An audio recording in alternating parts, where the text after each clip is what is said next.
Hello app developer, and this is Professor John Gallaugher, and now that you're learning the lay of the land in terms of Xcode and app development, we're going to figure out how you can lay out your app using some different techniques. We're going to learn about the auto-resizing technique, how to use AutoLayout, how to use a hybrid of both of these techniques, and we're going to learn to recognize and work with some of the Xcode layout quirks. Now, getting your user interface to resize on devices of different sizes is a complicated topic. It's something that trips up a lot of new iOS developers. Hopefully we'll give you some really solid techniques so you can get your apps looking good. Let's get at it. So we are back into our You Are Awesome app, and in this video we're going to show how you can make your app look good on any device. Now, the app looks good on the iPhone SE, but you might have noticed if we take a look at it on another device, things don't necessarily render where we want them to be. So we can see we've got our label up, and it's in this area up here, which Apple officially calls the sensor housing.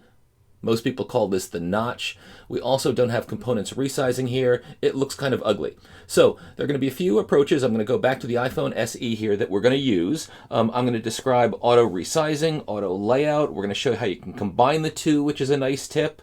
We'll learn a little bit about the iOS coordinate system, but there's one caveat. For the last several production versions of Xcode, the layout has been buggy, and what we set up often doesn't properly show in interface builders, so there's always a chance that what I'm going to show you on my screen will look a little bit differently on your own.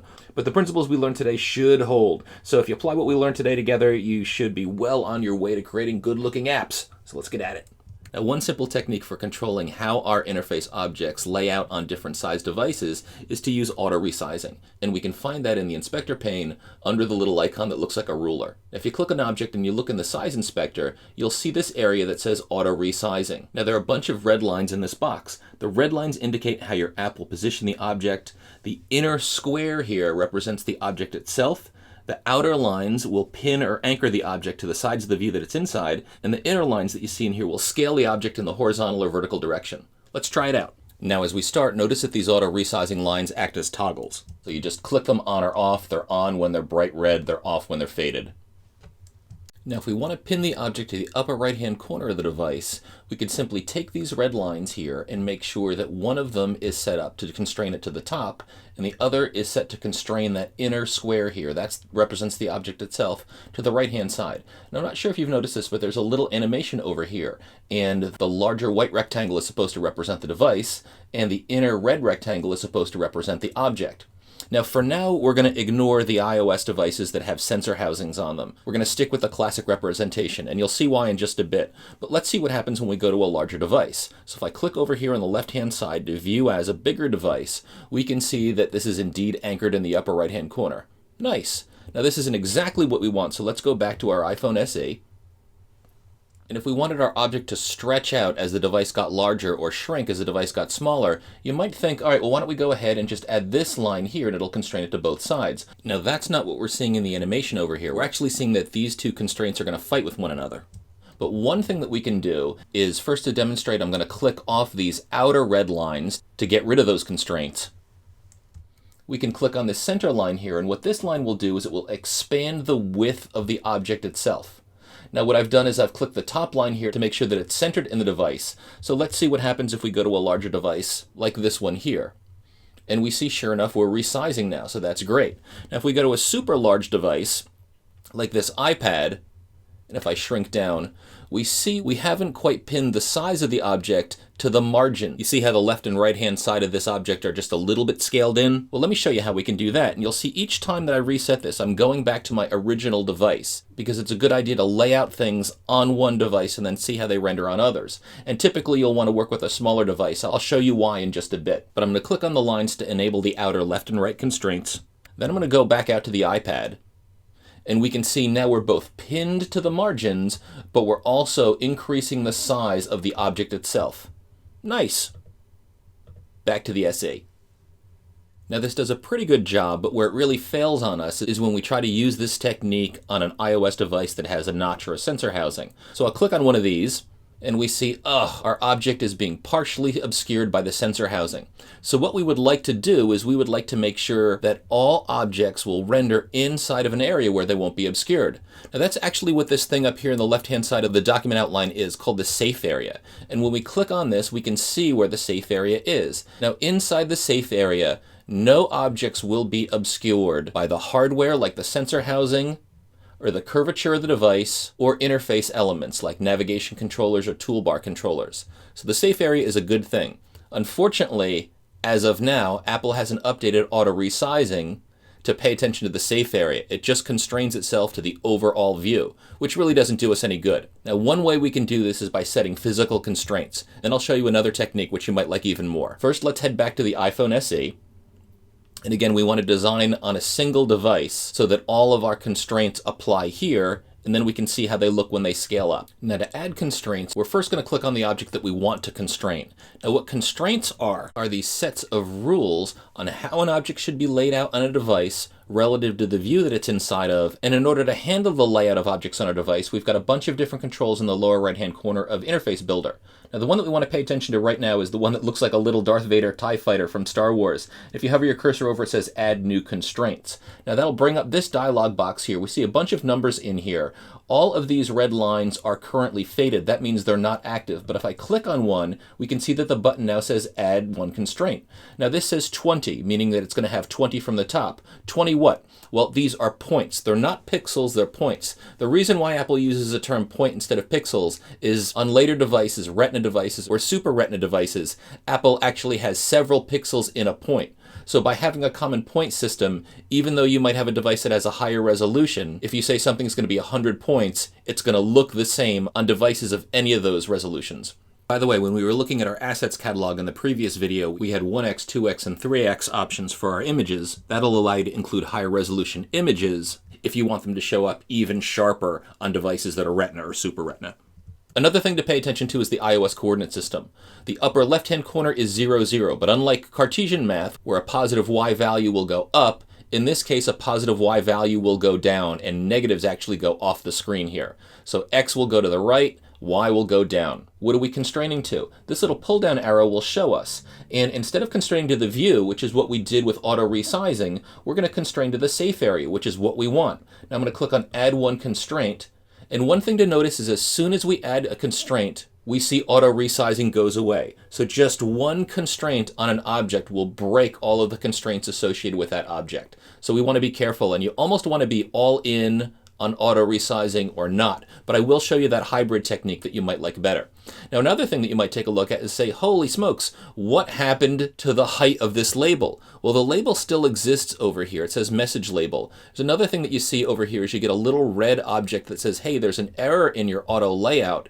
If we click on this little red circle, Apple will actually tell us, hey, we need constraints for the X position. So it doesn't know where things are going to be from an X perspective. But I want to go back here and let's take a look at a few other things. So I'm going to click back on my label, which we see has collapsed. One of the reasons why we can't see anything in here is we don't have any text at all in the text attribute of our message label. So I'm going to click back on the attribute inspector, and just for now, I'm going to type in placeholder text. Press return to accept. And if I do that, now, the dummy text that I have in there is useful for laying things out on the main storyboard. But another thing that I can do is if I want to clear that out by the time the user sees the app, I can go into my viewcontroller.swift code, and inside of viewDidLoad, I can set messageLabel.text to an empty string. And that's just the line messageLabel.text equals double quote with nothing in between. So now if we head over to our main storyboard, we see we've got some placeholder text in this label to help with the layout, but we've modified our code to make sure that's cleared out the first time the code runs. We also see that the height of the label looks a little goofy, so let's fix that. First, let's see what happened with that top 20 constraint that I added. If you take a look over in Document Outline, you see that there's a constraint here. And if I click on this, I actually see the constraint. It's tough to read, but if you select the constraint, you can go over to the attribute inspector and see the attributes for that constraint. And this says message label top. That means that the top part of the message label is going to be equal to the safe area top, but it's going to put a constant of 20 points in between the two. So if we want to see how this looks on a device that's got a notch, I'll click over here, and sure enough, we're not obscuring this anymore. So we've got part of our issue solved. But if you take a look, we also have the object itself not conforming to the sides, but we didn't put any constraints on the side. And we also want to fix the height of this. Remember, we wanted the label height to be 100 points. So I'm going to go back here on iPhone SE, and I'm going to set some more constraints. Now notice, to set constraints on the object, you've got to make sure that you click on the object itself so that the handles show up. And also, if I go back down here to add new constraints, this says add new constraints. Now, I really wish that Xcode would keep track of the old constraints that we have in here and show them, but notice that it doesn't show the red line next to 20. Now, that doesn't mean that that's going away, but it just means, hey, you're adding new constraints on top of what you have. That makes setting up these layout constraints a little bit tricky because you've got to keep track of what you've already created as you add new constraints. But I'm going to constrain this to the left side, 16, to the right side, 16, and I'm going to set my height to 150. Now we see that I've got 3 constraints. Those are these 2 that are in red, and the third one is our height. Click on Add 3 Constraints. We see things change, and oops, I set this to 150 instead of 100, which is why it's bigger than I thought, but I can change that. I can go in my document outline and I can find constraints. Now a little bit about where constraints appear in the document outline. If the constraint is set up relative to something else, like the super view, that's the view that the object is inside of, or other objects, you're going to see the constraints show up separately like they do here. But that height constraint specifically and only applied to message label. And we can see that we've got an exposure triangle to the left of message label. If we click on that and then click again to expose the constraints, that's where our width constraint is. So I'll just click that and I'll reset my width constant to 100 instead of 150. And so now let's take a look at how things lay out on a larger iOS device that has a notch on it. And this is close to what we want, but it's not showing things properly. Now, there's a chance that yours is showing things properly, but mine isn't, and this is a bug in Xcode. And these kinds of interface builder layout bugs have been plaguing the last few versions of Xcode. But I'll show you one of the ways that you can reset this. If I click on the object itself and then drag off, the orange lines that I'm seeing here say, hey, the constraints that you set don't reflect what you're seeing on the interface builder canvas. Now, if we take a look at these buttons in the lower right-hand corner of the Interface Builder canvas, we see one icon to the left of all of these buttons that says Update Frames. It looks like a circular line with an arrow at one end. And if we click on that, Xcode will go ahead and reposition the selected object according to any constraints that we set. So what I've showed you is what I was referring to before, where Xcode sometimes doesn't lay out things as we would expect them. But at least now you know to expect that, and you also know this trick where if you click an object, drag it off, get these orange lines to show up to say, hey, things aren't showing as they should be, and click on Update Frames, that might help you out. So now with respect to the message label, it actually is positioning itself the way that I want it to. So let's go back to iPhone SE, and we can see yet again, AutoLayout has screwed up where things should be. So you should know how to fix this now if you want to press pause, if this is what you're seeing on your screen. So if it is, if you're seeing weirdness in this box for the message label, why don't you press pause, see if you can fix it, unpause, I'll show you how. Pause. And we're back. And we just want to use the technique we just learned. So we're going to click on the message label, drag it off, let go. We'll see these orange lines, then click on Update Frames, and things reset properly. So now I'm going to set constraints for the Show Message button. I'm going to click on Show Message. I'm going to go down here to Add New Constraints. And let's check out the suggested point positions. Now the top constraint is showing a point value of 8, but remember the message label was constrained to 20 to the top of the safe area. So it looks like it's not constraining it to the top of the safe area, and that's what we see if we click on the drop-down arrow. You can see Xcode has made the decision, hey, I bet you want to constrain this relative to the message label on top. And this is exactly what we want, so we're going to press Enter here. Xcode has done a pretty good job of guessing. I'm going to make sure that this is clicked with red, and I'm going to click Add One Constraint. Now we see Xcode gets a little grumpy up here. If I click on this red button, it's going to say, hey, show message needs constraints for the X position. So we haven't said where it's going to be. So I could click this red ball again and have Xcode try to guess at what constraints we need. Sometimes Xcode does a pretty good job of adding missing constraints. Let's see what it's going to guess here. If I click on Add Missing Constraints, and it also is telling me now, hey, you want to do something with the image view. But if we go back, if we're curious as to what it did, it actually added a centering constraint here for the button, which is exactly what I wanted it to do. So what I'm going to do is just show you how you can do this manually, because it's not always the best idea to allow Xcode to go ahead and add constraints. Oftentimes it does guess wrong, and if you position things just a little bit left or right, even Apple warns you, you could get unexpected results. So I'm going to undo. Notice in the doc outline, the constraint that Xcode set went away. And so how do I center this show message button in the view controller? So if I go down here to this icon, it's called Align, and I have my show message button selected. I can see the handles here. If I say horizontally in container and add one constraint, that will center it horizontally. Now the one thing that I haven't done with a button is I haven't set width and height. Xcode isn't complaining about that though, because it will adjust this automatically. It certainly is possible for you to go back in here and set the width and height constraints on the button, and sometimes in our apps we'll want to do that. But this is looking pretty good. We can go back and take a look at how things would look on a device with a notch. And we see, Again, it hasn't rendered properly, so I'm going to drag off, then click Update Frames, and we can see that our first two objects are looking pretty good, but we don't have our image view set up. So I'm going to go back now to iPhone SE, and we see yet again we have a problem with rendering here. And it looks like it's fixed when I just touch that. But why don't you pause right here and see if you can figure out some good constraints for the image view so that it will be constrained to the button, the left and right sizes will be constrained to the 16-point margins, and we also want to constrain the bottom to the bottom of the safe area's margin around 16 points as well. So pause, unpause, and see if this is what you came up with. Pause, unpause. So I click on UI Image View. I'll click on my little Star Wars TIE Fighter to add constraints. I'm going to click on 8 here, which constrains it to my Show Message button, which is exactly what I wanted. I'll do 16 to the left side, 16 to the right side. Now it's got 20 to the bottom. That's totally fine. If you want to type in 16 in here instead, you're totally welcome to do that as well. So I could do 16. But I'm going to keep it with 20 because I think my top one was 20 as well. It just makes it look a little bit more symmetrical.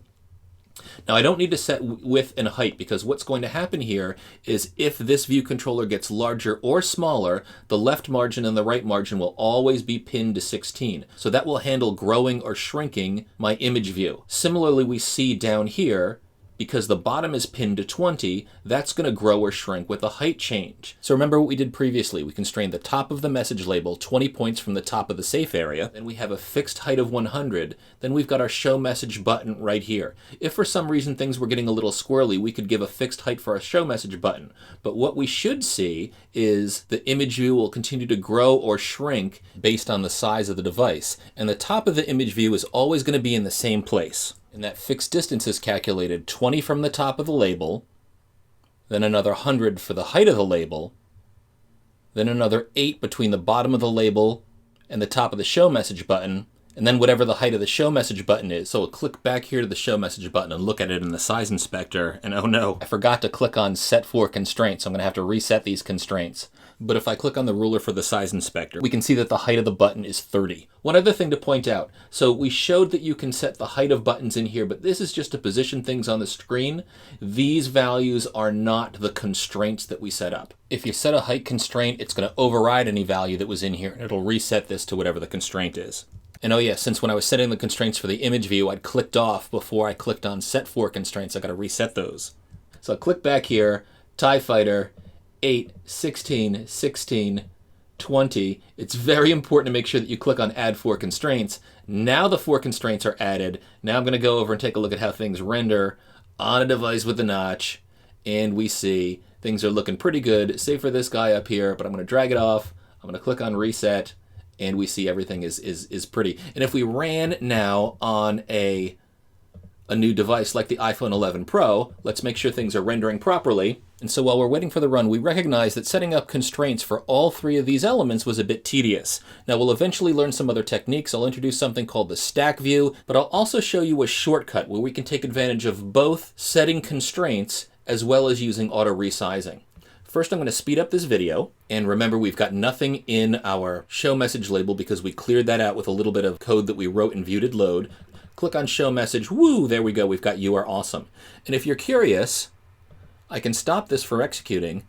I can go and I can select another scheme like iPhone SE, click build and run, and now notice what happens. It stops running on the iPhone 11 Pro. Now when I selected a new scheme and selected build and run, I broke the link between Xcode and the iPhone 11 Pro, so I can't use that for debugging right now. I've done a command tab back over to the simulator, which is still open. But if you're curious, and I've got a bunch of other apps that I was working on over here, you can launch You Are Awesome by double-clicking this generic icon.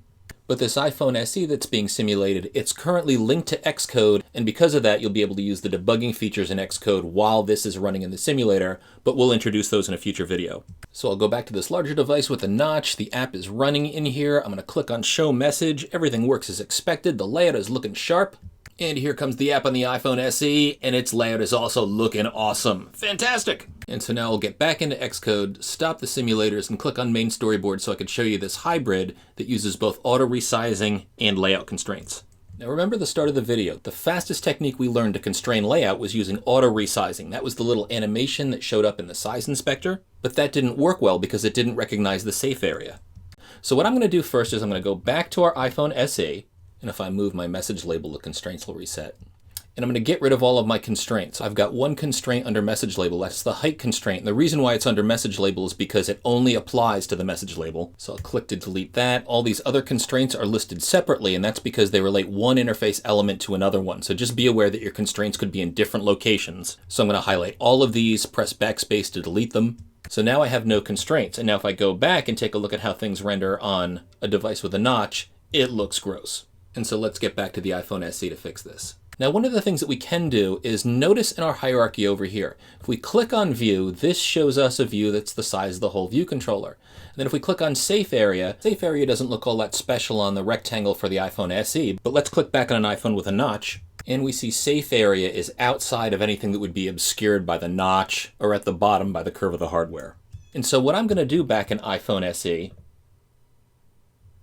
is I'm going to create a new view. So you can create something which is essentially just a blank view container, and you can put that inside of an existing view. So the way I'm going to do that is I'm going to go under the object library. I'm going to type in UI view. If you type in view, there are a lot of things that have view in them, but UI view will narrow stuff down. I'm going to drag this over. I'm just going to plop it anywhere. And while that view is selected, I'm going to drag it up on top of all of the other objects that I've got.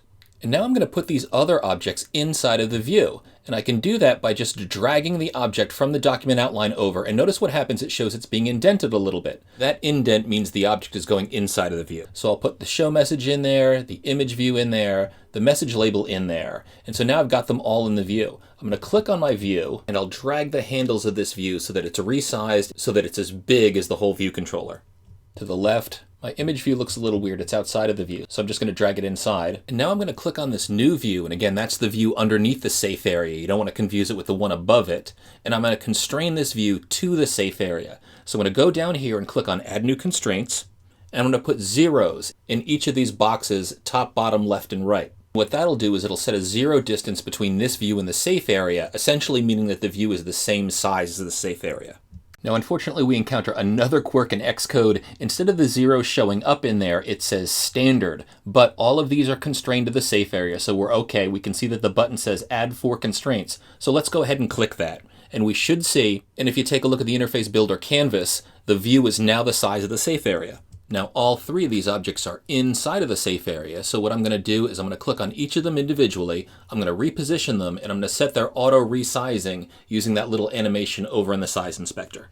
And I'll speed this up. I'm doing this one at a time. So first I'll position message label, and notice over here in the resizing area, it keeps the initial line selection that I'd set up. And this is perfect. The outer constraints are set to the top, left, and right, and there's a middle constraint that's going to resize the width if I go to a larger or smaller device. The height isn't going to change. Now over here in the document outline, I'm going to click on message label, and I'm going to make sure that it stays in the view, but I'm going to drag it above the other 2 objects, just so that I have things in the document outline showing in the same order as you see them on screen. And now I'm going to position the show message button just below the message label. And if I click just the top arrow, that will ensure that the button is going to be centered in the view controller. And lastly, I'll speed up the positioning of the image view. But the way I'm going to set things up in auto-resizing is I'm going to click on all of the lines. By clicking on the outer 4 lines, that's going to make sure that the image view is going to remain where it is, left, right, top, and bottom, even as devices resize. And if I click on the inner 2 lines, that's going to make sure that the image view resizes on larger or smaller devices. So let's click on a big iPhone with a notch and see, and whoa, this is looking good. So we've got this outer view, which is constrained to the safe area, but everything inside of the safe area uses auto-resizing, which is super easy to set up, and it gives us this little animation to show us exactly how things are going to resize. So hopefully those 3 techniques were really useful. We took a look at auto-resizing on its own. That's nice, but it doesn't work well with a notch. We took a look at auto layouts, which is very precise, but it can be tedious to set up. And this hybrid option is probably the best, especially if we're working on projects really quickly in class, when we want things to look good on different devices, but we don't want to spend a lot of time fiddling with constraints. So hopefully this was useful. Let's build and run, see how things look. iPhone SE looks fantastic. Let's take a look and see how it's going to look on an iPhone 11 Pro. Fantastic there as well. Good job, coder. Remember to commit and push to GitHub. Hope you're learning a lot. Keep at it.